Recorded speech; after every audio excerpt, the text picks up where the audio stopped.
Welcome to Burlap Teachers. Enjoy the video. You start by importing the clip and setting your timeline to the correct resolution. This matters because mask edges depend on pixel density.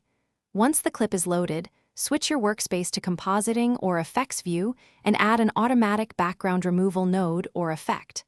I recommend enabling high-quality sampling first. It prevents flicker.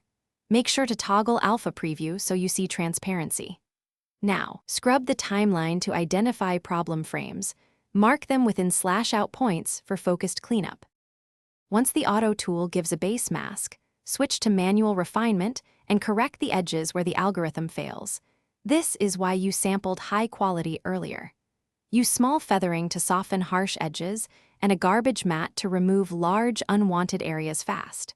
Then add temporal smoothing or motion blur so the mask follows motion without jitter.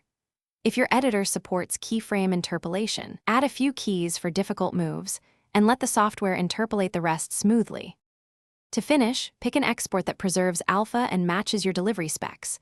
WebM VP9 for web or Pro Res 4444 for broadcast, because losing alpha ruins compositing.